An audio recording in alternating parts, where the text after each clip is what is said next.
pro YouTube também. Tá sem som?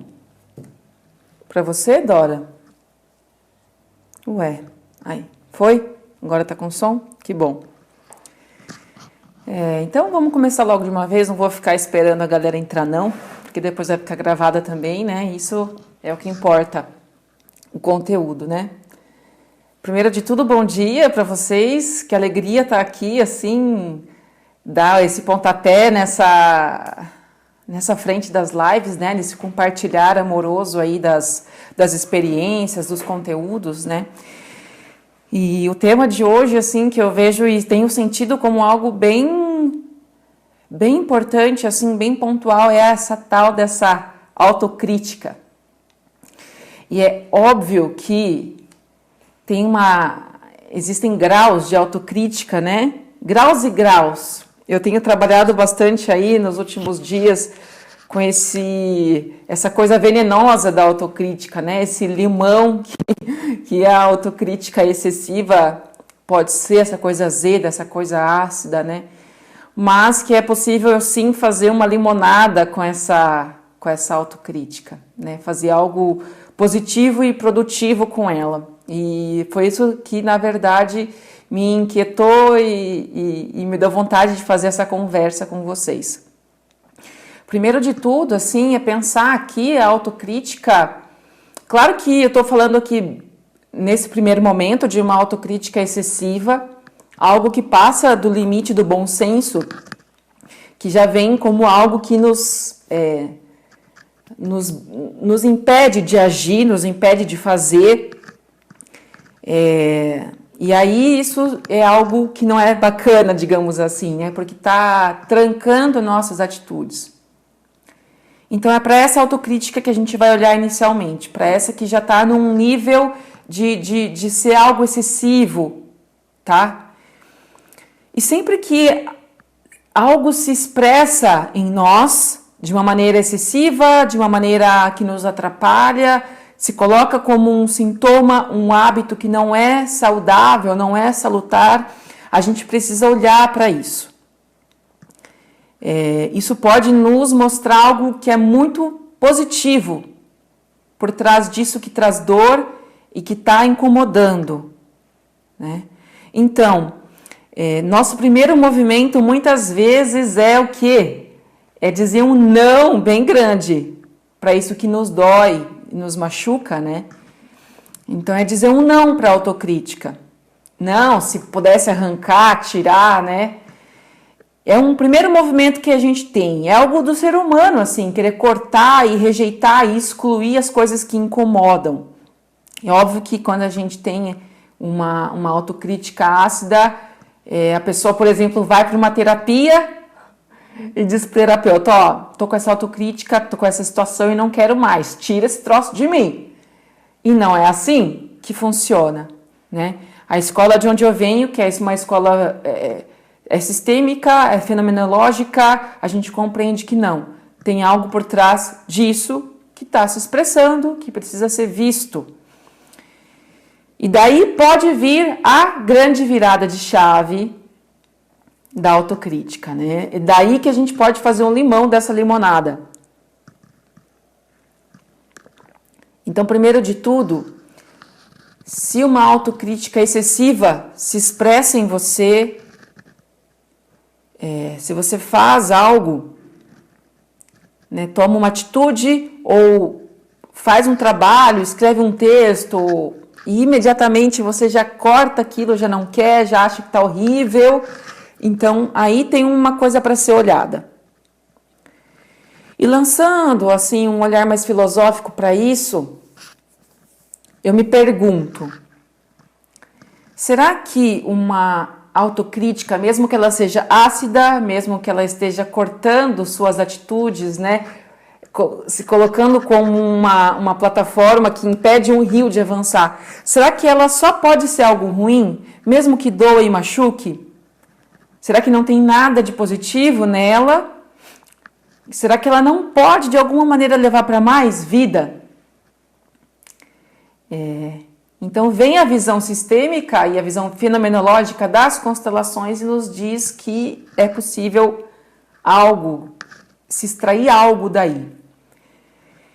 Então, quando um sintoma como esse, por exemplo, se apresenta, o que ele pode estar nos mostrando?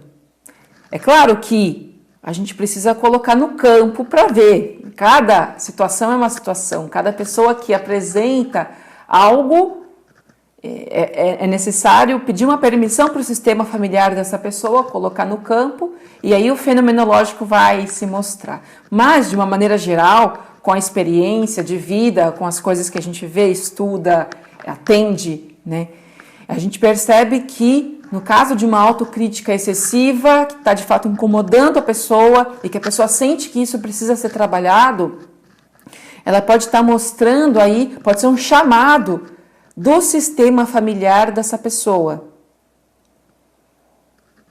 para que algo seja visto. Então, quando a pessoa traz isso para uma sessão, por exemplo, numa constelação, e coloca no campo, é muito provável que um ancestral vá aparecer ali, né? Indicando que aquilo precisa ser visto. E indicando que a autocrítica não é da pessoa. A autocrítica, essa excessiva, sintomática, vem de antes, vem de muito antes. Então, um ancestral que passou por uma situação difícil, né? E trouxe esse hábito para o sistema familiar, trouxe essa autocrítica. Por alguma razão, esse ancestral foi excluído, não sei, ou algo se criou a partir dessa exclusão que hoje se configura como uma autocrítica. Então, a gente traz um benefício para o sistema se a gente olha para esse sintoma, né? Se a gente olha para essa autocrítica. Então, é um chamado.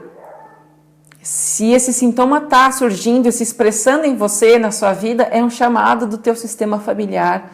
E olhar para isso, então, pode trazer um benefício tremendo, não para você apenas, né, mas para o sistema como um todo. Óbvio que a gente não precisa ter essa pretensão de querer, né, salvar, não, jamais. Salvar o nosso sistema familiar, não é essa a questão. Mas ter aí no teu campo, né, no teu radar, de que olhar para algo que está pulsando em você, atrapalhando você, pode ser algo maior e que traga benefícios para o teu sistema familiar, para essas ramas, né, para as tuas raízes e tudo mais. Porque, afinal de contas, passado, presente e futuro são uma só coisa. Não parece? Mas de alguma maneira é. Então, com bastante humildade, a gente olha para esse sintoma que se apresenta, para essa autocrítica excessiva, e a gente permite que algo se mostre a partir dali. Um outro elemento que eu gostaria de trazer, assim, só para abrir para dar um chute aí, startar, né? Um chute nessa bola desse jogo da vida aí que a gente traz agora para olhar para a autocrítica. Uma outra coisa que eu trago é que a autocrítica, se você perceber o que mais que ela remete, é capaz que você sinta também uma repulsa no corpo, né? Se a gente traz assim, qual é a sensação, se concentra, qual é a sensação que a autocrítica traz, ela pode trazer uma repulsa de si mesma ou de si mesmo. E aqui tem um elemento bem interessante também para se compreender, para se alargar a compreensão a respeito da autocrítica, né? Muitas vezes essa repulsa, essa autocrítica excessiva, ela pode estar ligada a um abuso que aconteceu no sistema familiar. Não necessariamente que você tenha sofrido esse abuso, mas que aconteceu em algum momento com algum ancestral, com algum parente próximo ou não tão próximo teu. E aí esse abuso, ele vem com uma carga de vergonha, uma carga de nojo. A pessoa não quer aquilo. E às vezes ela se coloca também numa culpabilização de ter sofrido aquela situação. Então ela quer arrancar aquilo e se ela pudesse se excluir, ela se excluiria. E às vezes até caminha para a morte, para acabar consigo mesmo. Já num nível mais de doença mesmo, assim, no nível mais pesado, assim, né? Agudo. Então, uma autocrítica excessiva, ela talvez até mostre lá atrás algum abuso que algum ancestral sofreu ou que algum ancestral infringiu a alguém. E a gente entra aí no campo das vítimas e agressores. E hoje essa pessoa traz um sintoma que é uma autocrítica, uma raiva de si mesma, de si mesmo, uma repulsa de si mesma, de si mesmo, para mostrar aí que houve uma situação de agressão no seu sistema. E aí, então, para que isso, né? Para que a gente chegue nesse ponto primordial de olhar para vítimas e agressores, que é algo tão caro para as constelações, né? É algo essencial dentro desse campo, que é essa abordagem das constelações. Então veja que benefício maravilhoso a gente pode gerar quando a gente se propõe a amorosamente enxergar vítimas e agressores, que podem ser do nosso sistema ou não, né? Juntar esses dois elementos e dizer um grande sim, e um grande sim para o destino desses dois. Como muitas vezes o sistema familiar fecha os olhos para uma violência que ocorreu, então a gente não sabe o que houve, quem foi, e nem precisa saber. Isso não é o importante. Isso não é essencial. O essencial é dizer sim, né? Acolher aí o destino dessas duas pessoas que continuam se replicando no nosso sistema familiar e que hoje, por alguma razão, se manifesta como uma autocrítica excessiva, uma autorrepulsa, digamos assim. Então, esse é um elemento significativo que eu vejo, né? Inclusive, essa vergonha, essa culpa, essa raiva de si mesma, às vezes ela pode se manifestar fisicamente numa doença de pele, numa dermatite ou algo assim, né? Então, a nossa pele é o nosso limite. Quando se sofre um abuso, esse limite é transpassado. A gente sente isso. A pessoa sente que o limite dela, que é a pele, foi transpassado de maneira violenta. Então, vem a doença de pele para dizer que aquilo não foi bem digerido, que aquilo não foi visto, foi botado por debaixo dos panos, né? Essa raiva, esse nojo, mas ele está presente então numa dermatite.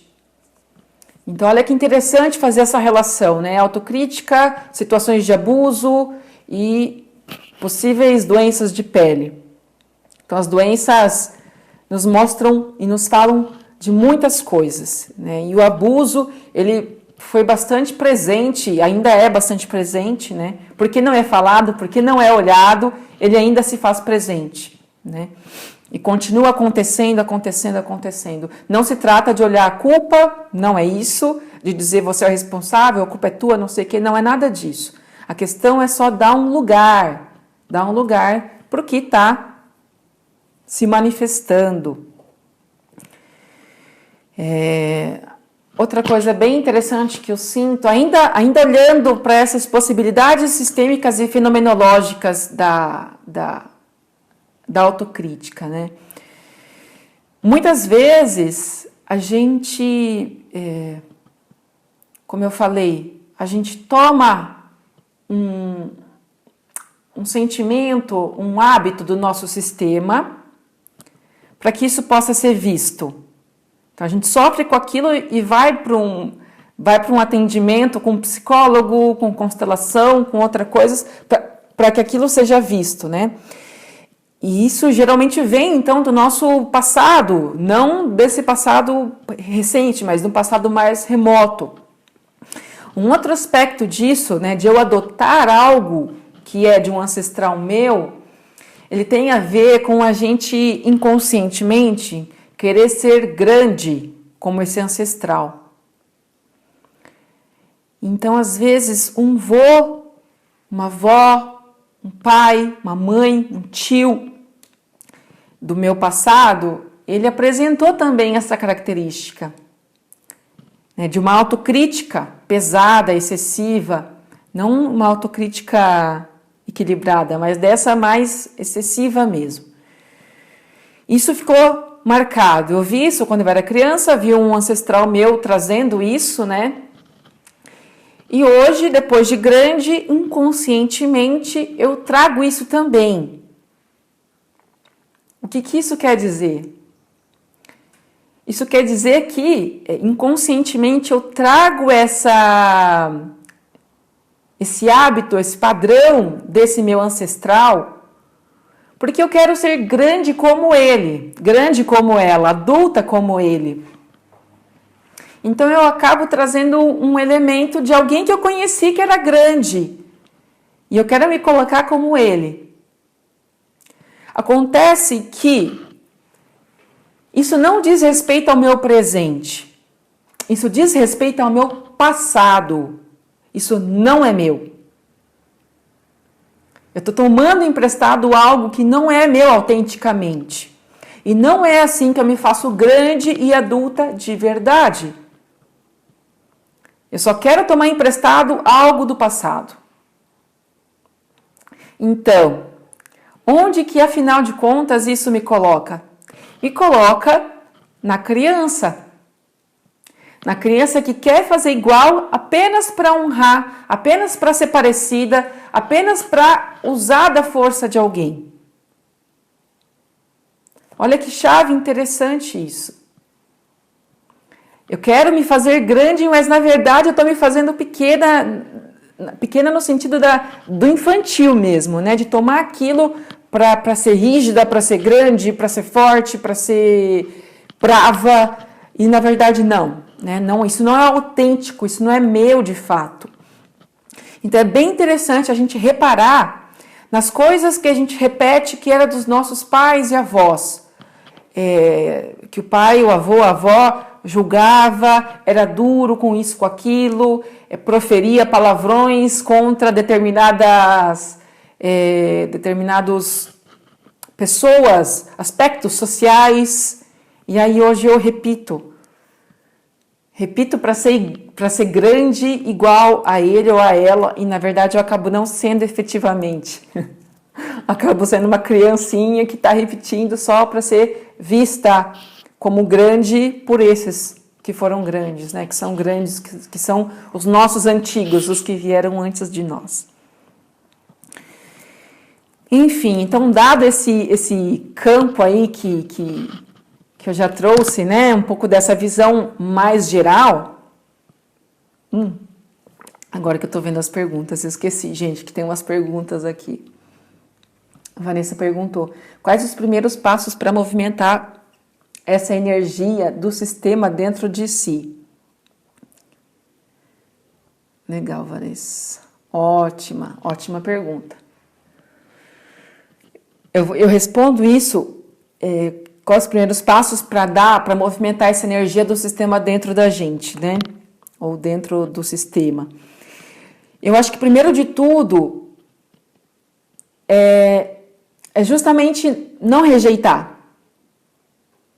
Quando algo se apresenta no sistema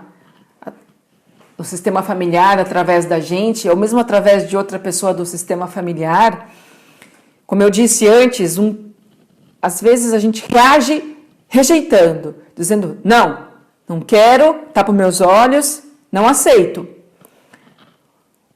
Um primeiro passo curador é dizer o sim. É dizer um sim para esse elemento de dor, de repulsa que se apresenta. Então, essa autocrítica excessiva, eu digo sim. Sim. E esse é um sim que reverbera em mim, porque é um sim para uma parte de mim. A autocrítica excessiva não sou eu, mas ela é uma parte minha que está se manifestando, uma parte do sistema que está se manifestando em mim, então vem um sim. Sim. Bem profundo, bem real, né? E esse sim vai ecoando nessas partes minhas e vai ecoando no meu sistema familiar. Esse assentimento. Então eu concordo com essa autocrítica excessiva. Porque se eu não concordo, eu não vou poder fazer movimento nenhum, nada. No campo, um não é virar de costas e não olhar para aquilo. Né? Não olho. O que eu faço com algo que eu não olho? Eu não posso trabalhar e aquilo continua reverberando, aquilo continua trazendo sintomas, trazendo doenças, trazendo discórdia em mim, no meu sistema e com as pessoas ao redor. Então dá um belo de um sim. O primeiro passo curador é o sim. Trazendo aquilo para dentro de mim, por quê? Porque aí a gente precisa dar um passo seguinte, que vai ser um passo de autoestima. Compartilhar algo com vocês. E que me trouxe um insight grandioso. Eu acho que eu estou fazendo essa live hoje por causa desse insight. Ano passado, na minha segunda formação com a minha professora Maria José, a Majô, fazendo uma constelação, ela estava me constelando e já pelas finaleiras assim da constelação, ela trouxe uma frase de solução para eu repetir. E vocês talvez vão pensar que essa frase é óbvia, mas para mim não foi óbvia. Que é: eu me amo.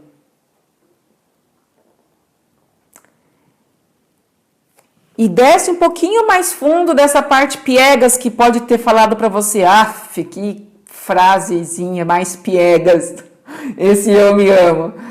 Gente, isso, na hora que ela falou essa frase para eu repetir, eu falei: que é isso, meu Deus do céu? Como assim eu me amo? E aquilo me incomodou. Com esse incômodo, eu percebi que esse eu me amo, essa autoestima, precisava ser trabalhada. Então, depois daquela constelação, eu continuei fazendo meus centramentos diários, enfim. E em alguma parte do meu centramento, eu sigo um passo a passo no meu centramento, né? E chega um momento, então, que eu digo para mim mesma: eu me amo. Não é um dizer assim, nessa parte superficial da mente, né? Racional, eu me amo. É algo mais profundo, é um centramento. Eu me centro e num silêncio interno eu digo, né, dentro de mim, eu me amo. E aí isso vem puxando outras coisas. Vem puxando o incômodo, vem puxando uma aberturazinha que vai se dando. E aí outras frases vão vindo. Eu me abro para mim mesma. Eu me abro para todas as minhas partes. Eu agradeço por ser quem eu sou. Então eu venho fazendo um trabalho há meses com essas frases. Junto com várias outras coisas, isso foi me jogando para a vida. Então, vai provar que você se ama. E aí vem vindo as provações, que são ótimas, são maravilhosas, nos botam em parafuso, mas nos fazem sentir esse acolhimento e esse amor. E aí me trouxe essa coisa da autocrítica. Aí eu virei uma chave porque eu percebi que essa é a chave, gente. Uma autocrítica excessiva esconde um tesouro. Quanto maior o seu tesouro, maior a sua autocrítica.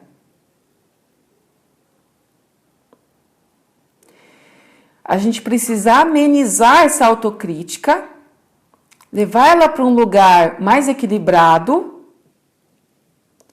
com autoestima, para a gente poder acessar esse tesouro. Essa tua habilidade incrível de falar, essa tua habilidade maravilhosa de escrever, essa tua habilidade maravilhosa de atender pessoas com a tua abordagem, ou com as tuas vendas, ou com o que for. Então, uma autocrítica excessiva, ela sim está ligada a coisas sistêmicas, abusos, situações, exclusões, mas na vida aqui e agora, ela mostra que tem algo incrível que só você pode fazer. Que é um potencial teu. O teu tesouro.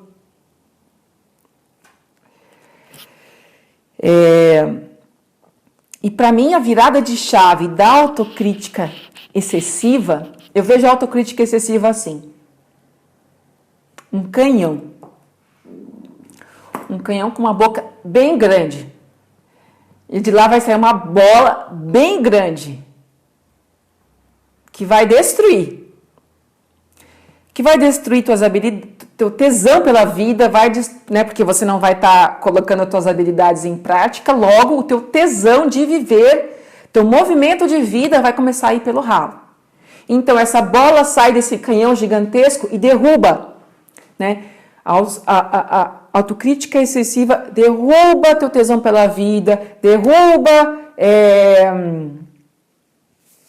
essa autopercepção das tuas habilidades, você nem percebe que você tem habilidades maravilhosas e vai derrubando tudo. Então, para mim, a virada de chave da autocrítica pego esse canhão, aliás, o canhão não, a potência desse canhão, a força desse canhão. E eu miro em descortinar a autocrítica. Eu vou mirar nessas estruturas que estão segurando essa autocrítica, essa cortina que me impede de ver as minhas habilidades, os meus passos, os meus potenciais, os meus planos. Miro nessas estruturas e com esse canhão, com essa potência, eu derrubo essas cortinas. E eu descortino, então, o que está por detrás disso. Então, eu comecei a usar a potência da minha autocrítica. Gente, eu sou virginiana. Virginiano, por excelência, é muito autocrítico. Por isso que para mim é bem cara essa live. E é caro isso que eu estou compartilhando com vocês. Então, eu sou uma virginiana bem autocrítica. E aí, nesse processo de autoestima, de eu me amo, eu comecei a ver a profissional que eu era, que eu sou, aliás. Comecei a ver as minhas habilidades, a força que eu tenho para falar, a força que eu tenho para fazer, a força que eu tenho com os meus pensamentos, com as minhas ideias. Essa potência me ajudou a descortinar isso. Então, a força da autocrítica ácida serviu para destruir mesmo, para descongelar. Eu usei esse ácido para desfazer essa casca grossa, que eu não estava, através dessa casca grossa, algo estava escondido atrás disso. Então, a acidez dessa autocrítica, joguei em cima dessa casca e como uma bela de uma soda cáustica, desfez. E hoje eu posso com mais potência ver minhas habilidades. E eu tenho feito uso das minhas habilidades, dos meus sonhos. Cara, é muito doido, porque eu ando pensando e planejando coisas que antes eu não pensava, não planejava, porque não me sentia capaz por causa da autocrítica. Então, passei a dizer um grande sim para isso. né? Um grande sim para tudo que isso traz. E é uma jornada de vida, é uma prova incrível, assim, né? Então, lembre-se que se a tua autocrítica tá alta, bem alta, é porque o tesouro por detrás dela é maravilhoso.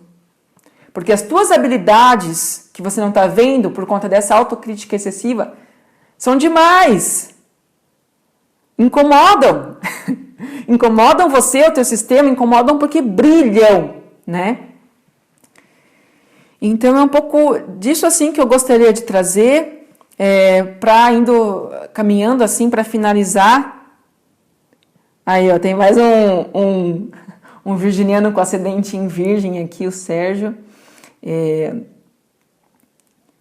compartilhando que também é virginiano. Então, assim, para ir fechando essa live, assim, o que eu gostaria de compartilhar ainda é a respeito dessa visão adulta. Então, existe uma teoria, digamos assim, que é a análise transacional. Ela nos diz que eu estou aqui presente com você, mas tem vários eus internos que eles vão caminhando da criança para o adulto para o estado pai. Aí ele sai do pai, vai para a criança e volta para o adulto, tá? Passeia um pouquinho também pela vítima, pelo agressor, pelo ajudante, vai fazendo essa dança interna. Então, ao mesmo tempo, eu posso ser adulto, posso ser criança e também posso ser um pai crítico. O que o adulto faz? O adulto não se vitimiza. O adulto pega esse limão, pega essa autocrítica e decide: isso aqui que está presente em mim, isso faz parte de mim, fez parte do meu sistema, está em mim, eu não vou apagar isso completamente, isso está em mim, então eu vou fazer algo. Então, o adulto, ele decide fazer algo com isso, né? Então, o convite, a chamada aqui é para esse adulto que está em você, para esse adulto interno que está aí presente e que pode decidir fazer uma limonada com essa autocrítica, com esse limão, que pode decidir jogar uma soda cáustica nessa casca grossa da autocrítica para ver o que se desvela por detrás dela. Esse é meu convite. Então é isso. Super agradeço vocês. Acho que meia hora de conversa é um tempo bom. E durante essa semana vou ainda trazendo mais alguns insights a respeito da autocrítica e outras informações mais, né? E agradecer muito a generosidade de vocês estarem aqui comigo, compartilhando também as ideias de vocês. Então, deixo